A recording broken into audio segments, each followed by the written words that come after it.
Muito boa noite, é com muita alegria que nós começamos um programa de direção espiritual, inaugurando esse tempo especial na nossa vida, tempo da Quaresma, oportunidade feliz que nós temos de viver e intensificar a nossa conversão. Eu gosto de compreender a conversão como uma volta que nós fazemos a Deus, que naturalmente nos faz voltar a nós mesmos. Pode observar. Boa parte dos pecados que nós cometemos, é claro que tem esses pecados do nosso dia a dia, mas eu falo de pecados que produzem uma ruptura no nosso ser, que são tão profundos, que deixam causas tão profundas em nós, que são capazes de dificultar a gente ser quem é.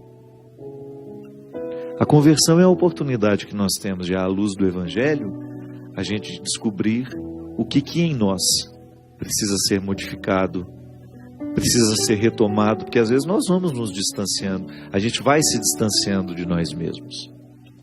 É muito fácil a gente se perder. Como esse rapaz que se perdeu e chegou a esquecer quem ele era.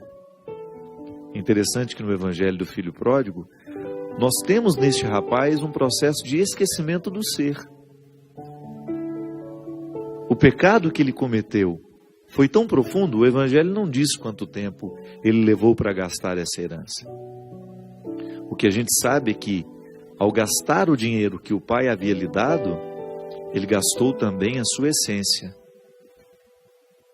Ele foi perdendo a noção de quem ele era. Junto com o dinheiro que foi embora, foi também embora a dignidade, a inteireza, a sua verdade pessoal foi ficando ofuscada, e esse menino foi perdendo a capacidade de estar no lugar certo. Que a conversão é a gente viver essa satisfação de sentir que nós estamos no lugar certo. Hoje, você, eu, se nós não negligenciamos as nossas lutas, se a gente fez de tudo para superar as nossas mazelas, a gente ficou no lugar certo. Eu fico vendo o viciado, por exemplo. Pode ser que esse menino também tenha vivido algum vício. Esse filho pródigo do qual se refere o Evangelho. Mas o vício faz isso com a pessoa. Retira a pessoa do seu lugar, do seu posto. O filho esquece que é filho, o pai esquece que é pai, o irmão esquece que é irmão, a mãe esquece que é mãe, a filha esquece que é filha. Porque o vício vai retirando de nós a capacidade de decidir de maneira amorosa por nós mesmos. Então eu, se sou viciado, eu perco a minha capacidade de ser pai. Eu negligencio a minha oportunidade de ser irmão, de ser filho, de ser amigo. Porque o vício, ele penetra no mais profundo da pessoa e retira dela a capacidade de decidir. E toda vez que nós não somos capazes de decidir, nós também não somos capazes de amar. Porque o amor não é um instinto, é uma opção. Eu posso até ser movido ao amor. A minha natureza me leva ao amor. Mas quando eu chego lá e preciso amar, eu faço uma escolha. E se eu estou privado da minha capacidade de escolher, eu jamais serei capaz de amar alguém. É por isso que a gente precisa fazer de tudo para se superar, para superar dentro de nós o processo das carências. O que é a carência? Uma amarra interior. O carente é aquele que está sempre amarrado nas suas necessidades. Ele jamais será capaz de sair de si mesmo. Ele vai sempre olhar para o outro como uma oportunidade que ele tem de satisfazer-se através do outro. E isso, minha gente, é um processo tão complexo que não é só o carente que pede amor, não. É aquele que também fica oferecendo o tempo todo como se ele fosse uma máquina de fazer caridade. Também ele não está sendo livre. Interessante isso, né? A gente identificar que até mesmo quando a gente quer amar demais, muitas vezes nós não estamos agindo por um valor, mas por uma necessidade, por uma falta de liberdade interior mesmo. É por isso que quando nós assumimos essa maturidade como um projeto de vida, a gente vai saber dizer não e sim, e o nosso amor vai ser um amor mais equilibrado. Não vai ser um amor de posse, nem tampouco vai ser um amor de autodesprezo o tempo todo. Quando a gente perde a liberdade interior, nós perdemos os atributos humanos, que é amar, sermos verdadeiros, sermos inteiros, sermos justos. Muitas vezes eu não consigo ser justo porque estou amarrado interiormente às minhas carências materiais lá da minha infância. Então hoje eu quero tudo para mim. Não consigo dividir nada com ninguém. A conversão é a gente colocar tudo isso à mesa e a gente começar a identificar onde é que nós precisamos crescer. Volto a dizer, o nosso pecado, as nossas necessidades nos retiram muitas vezes do lugar que a gente precisa ocupar. Como aconteceu com aquele menino. O que será que fez esse rapaz sair de casa? A gente pode imaginar, né? O que nos faz sair de casa? O que nos faz trocar as pessoas que nós amamos pelos desconhecidos? O que faz a gente ser ingrato? Muitas vezes com pai, com mãe, com pessoas que cuidam de nós. As nossas amarras interiores. A nossa falta de liberdade. Ah, padre, mas será que ele não queria só uma aventura? Mas se ele queria só uma aventura, por que pedir a herança? Ele poderia muito bem, pai, vou dar uma volta, conhecer o mundo e volto. Pedir a herança naquela época era como se você decretasse a morte do seu pai. Pedir a herança no contexto evangélico significava isso. Que quando é que a gente pega a herança do pai? Quando ele está morto. Então ali, aquele menino estava dizendo ao pai que ele não queria mais ser filho dele. Aí foi viver uma vida de erros, até que chegou a solidão, chegou a fome. E aquele fundo do poço, como a gente gosta de dizer, né? Há pessoas que usam a expressão fundo do poço para poder dizer que já não há mais recurso a ser buscado, estamos na pior de todas as misérias. Aquele menino acordou. E ele acordou para aquilo que ele podia ser, mas ainda não tinha chegado ao que de fato ele era. Porque a primeira possibilidade que ele trabalhou foi de voltar e ser um empregado de seu pai. Olha o que o pecado faz com a gente. O pecado faz a gente esquecer quem a gente é. Aquele menino não acordou para a filiação. Ele acordou para a possibilidade apenas de ser escravo na casa de seu pai. Ser tratado como um de seus empregados. Porque ele sabia que o pai era um homem generoso. Tratava bem os seus funcionários. Porque naquele tempo também tinha escravidão. Tratava muito bem os seus funcionários e ele pensou, volto para a casa do meu pai, vou ser tratado como um dos empregados e vai ser muito melhor do que ficar aqui nessa miséria. E assim ele fez. Reconciliou-se, pôs o orgulho no bolso, porque a gente é orgulhoso, né? Depois de tentar uma vida e isso não dar certo, a gente ter coragem de ir lá, olhar nos olhos daqueles que a quem a gente magoou, a quem a gente traiu, não deve ser fácil. Graças a Deus eu nunca precisei passar por essa situação. Mas esse menino precisou colocar o orgulho no bolso e foi lá. Só que ele não teve nem tempo de formular o discurso que havia preparado para o pai, pedindo ao pai que o tratasse como um dos empregados. A música fala de maneira muito sofisticada, muito poética. Nem deixaste-me falar da ingratidão. Morreu no abraço o mal que eu fiz. Sabe por quê? Para o pai, nada havia modificado. Como disse Papa Francisco no seu livro, o nome de Deus é misericórdia. Ali aquele homem era pura misericórdia. Que é justamente a misericórdia é um movimento de um coração que não se prende ao erro cometido do outro. A misericórdia é essa oportunidade que nós temos de acomodar a miséria do outro dentro de nós. Não para nos tornar mais miseráveis do que nós somos, não. é para curar essa miséria dentro de nós. A miséria do outro só pode ser curada através do amor que nós amamos. O outro deixa de se sentir miserável quando nós lavamos a miséria dele no amor que nós podemos oferecer. O outro só pode deixar de ser miserável quando nós o abraçamos com o nosso olhar. Eu gosto de dizer isso, né? Antes de braços que abraçam, o primeiro abraço é do olhar. Porque a gente se sente rejeitado não é com a palavra que o outro diz. A gente se sente rejeitado primeiramente é com o olhar que o outro nos oferece. Não adianta nada você dizer ao outro seja bem-vindo se o olhar não disser a mesma coisa. E naquele momento, o menino foi abraçado pelo olhar do pai. Foi o olhar do pai que o encorajou a correr na direção dele. As misérias daquele menino foram lavadas pela misericórdia do pai. Tudo aquilo que ele havia preparado como argumento para tentar voltar a viver ali na propriedade do pai, apenas como um empregado, não precisou de ser dito. Aquele discurso todo foi esquecido no meio do caminho, porque o pai o ofereceu um olhar que abraçava.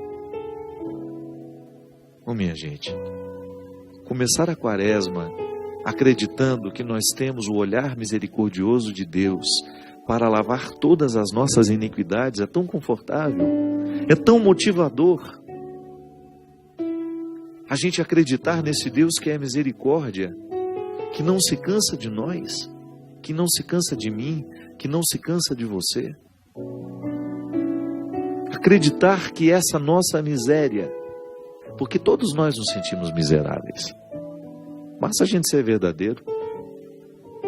Se você é verdadeiro, se você olha para a sua vida, para a sua realidade, para as suas atitudes, pensamentos, você sabe que você é miserável. Nós ainda hospedamos tantas coisas ruins dentro de nós, no nosso temperamento. Nós ainda somos injustos, nós ainda somos mentirosos, nós ainda somos infiéis. Tudo isso nos coloca numa condição de miseráveis. Mas acreditar que a misericórdia de Deus lava essa miséria, transforma essa miséria, e que este tempo de quaresma é um tempo especial para os miseráveis. Sejam bem-vindos todos os miseráveis, que este tempo litúrgico é preparado para nós. Todas as liturgias celebradas de manhã, de tarde, de noite, seja a liturgia da palavra, seja a liturgia eucarística, a liturgia das horas, que é essa oração oficial da igreja, tudo vai girar em torno do pecador que se arrepende de seus pecados. Perder essa oportunidade, viver essa quaresma esquecido dessa possibilidade, seria um crime contra você. Perder a oportunidade de mergulhar a sua alma na misericórdia de Deus. O significado das cinzas é tão interessante. O padre passa uma cruz de cinzas sobre a nossa testa, sobre a nossa cabeça, para nos recordar que nós somos do pó, frutos do pó. Do pó viemos, ao pó voltaremos. E que essa breve passagem pela vida deve ser qualificada, vivida com muita humildade, com muita simplicidade, para que Deus tenha acesso ao nosso coração, para que Ele nos arranque da nossa indigência. Mas aí eu sei que eu e você também sofremos de orgulho.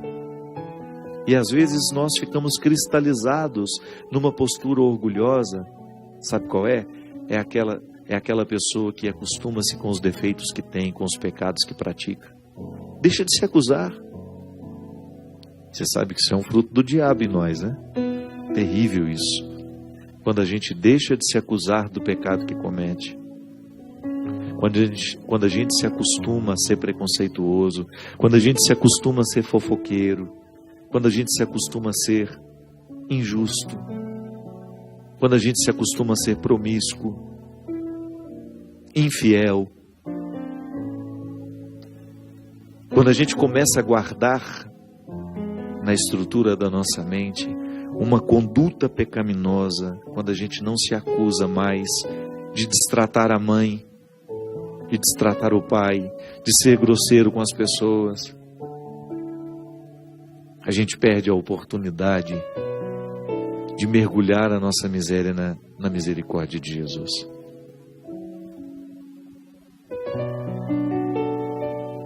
E aí, mergulhados nesse orgulho, a gente vai se tornando pessoas insuportáveis. Porque isso é muito estranho. É uma consequência natural do pecado em nós. A gente vai ficando insuportável a nós e aos outros. Quem se acostuma com o pecado que comete, quem se acostuma com a conduta pecaminosa, vai se tornando uma pessoa cada vez mais difícil na comunidade. E às vezes, minha gente, é líder de comunidade há mais de 20, 30 anos, está lá à frente de pastoral, é padre, é freira, é bispo. O diabo não faz acepção de pessoas, não. Ele quer plantar a sua semente e escolhe de maneira especial os religiosos para que a gente se torne causa de escândalo àqueles que convivem conosco. A conversão é para mim, padre, é para o bispo que agora nos assiste, é para a irmã religiosa que também se acostumou com seus pecados, que também se acostumou a destratar os seus funcionários, os seus colaboradores. Nós temos tantas pessoas ao nosso redor. Essa palavra hoje, esse convite ao mergulho na misericórdia, é para aquele líder de grupo de oração que há anos e anos está à frente de um grupo de renovação carismática, mas já se acostumou com seus pecados, já se acostumou em sentir-se superior aos outros, já se acostumou em fazer julgamento o tempo todo das pessoas que estão ao seu lado, já se acostumou a ser fofoqueiro. O diabo nada de braçadas onde não existe consciências iluminadas. O diabo faz a sua festa nas nossas sacristias, ri da nossa cara, debocha do nosso cristianismo, debocha do nosso catolicismo. Sim, também os evangélicos que nos assistem sabem que eu estou falando. Sabem que eu estou falando. Conhece isso de perto? Aquele pastor desonesto, que utiliza-se da boa vontade dos seus fiéis para se enriquecer, que não está nem um pouco comprometido com o evangelho. Sim, é gente que se acostumou com o pecado. É aquele líder que se diz cristão, mas que utiliza-se do papel que ocupa para poder humilhar os outros, para cavar os seus interesses. Tempo de conversão, minha gente.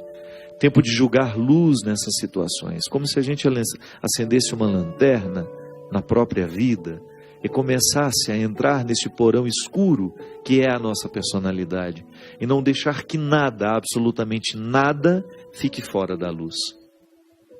Para que essa luz da misericórdia tenha condições de atingir todas as instâncias das nossas misérias. Que nada fique de fora. Que absolutamente nenhum detalhe da nossa personalidade miserável fique fora da lanterna de Jesus. Não porque Ele quer nos envergonhar, não é isso não. Acender a luz e mostrar o erro que nós cometemos é para o nosso bem. Eu sempre gosto de dizer isso. Alguém um dia colocou para nós que o primeiro a ser beneficiado com a nossa conversão é Deus. Não é não. O primeiro a ser beneficiado com a conversão não é o pai do menino, é o menino. É ele que se reconcilia com ele mesmo. É ele que corrige os seus erros. E quem corrige o seu erro tem condições de ser mais feliz. Quem expulsa do coração os seus ciúmes vai ter condições de ser mais feliz. Quem expulsa da sua vida a fofoca, a palavra maledicente, vai ter a oportunidade de ser mais feliz. O primeiro a ser beneficiado com a conversão é o convertido. Ouse deixar a promiscuidade de lado. Ouse a valorizar mais o seu corpo. E você vai ver o bem-estar que essa sensação de cuidado vai lhe dar. Ouse olhar para a sua sexualidade com mais responsabilidade. Ouse não se interpretar como uma praça pública, ainda que o mundo esteja socializando a sexualidade como uma praça pública. E você vai sentir os benefícios da castidade na sua vida. Ah, padre, que discurso. Pois é. Deus muda as nossas ideias. Basta você permitir que essa lanterna seja acesa na sua vida. Basta você permitir que Deus ilumine tudo. Não permita que Deus ilumine apenas algumas partes da sua vida. Você fica no prejuízo. Se Deus não mexe em tudo, o prejudicado é você. É como se nós estivéssemos fazendo uma receita de um bolo muito saboroso, mas a gente deixa de colocar 2, 3 ingredientes. O bolo nunca será bom como aquele que coloca todos os ingredientes. Na minha vida, eu preciso permitir que Deus venha iluminar todos os detalhes dela. Você acha que eu não me investigo diariamente? Você acha que eu não encontro dentro de mim atitudes pagãs o tempo todo? Gestos egoístas, atitudes egoístas, pensamentos diabólicos? Ah, mas eu preciso colocar tudo isso com muita honestidade diante de mim e diante das pessoas que convivem comigo. Sabe por quê? Porque quando eu conto o que me ocorre, eu me comprometo. Se eu olho para essa quaresma como uma oportunidade que eu tenho de me curar em relação a alguma pessoa, eu conto para alguém, eu conto para algum amigo, que assim eu me comprometo com a lanterninha que Deus iluminou. Deus iluminou aquilo dentro de mim e me mostrou uma pessoa que eu preciso reencaixar na minha vida, que eu preciso perdoar, que eu preciso bater na porta, devolver o que eu roubei dela. A paz, muitas vezes, né? O beneficiado sou eu. Mas depois Deus dá um sorriso por saber que eu estou sorrindo também. Porque senão a gente fica com uma imagem muito mesquinha de Deus, que fica vigiando o que a gente faz, que fica preocupado só para poder ficar agradável diante da situação. Não, Deus não é mesquinho assim não. Eu é que sou mesquinho, eu é que penso que Ele é assim. Mas quando eu permito que Jesus me mostre a verdadeira face do Pai, eu descubro que Ele fica satisfeito e feliz toda vez que eu conserto um comportamento que me prejudica na minha vida. Toda vez que eu acendo uma luz no meu comportamento, toda vez que eu acendo essa lanterna, vou ficar na quaresma com esse sinal, a lanterninha acesa na minha vida. Igual naquela cena de filmes, né? Que o personagem principal entra dentro do sótão e fica correndo aquela lanterna pelas paredes para ver se encontra o fantasma. Vamos fazer a mesma coisa.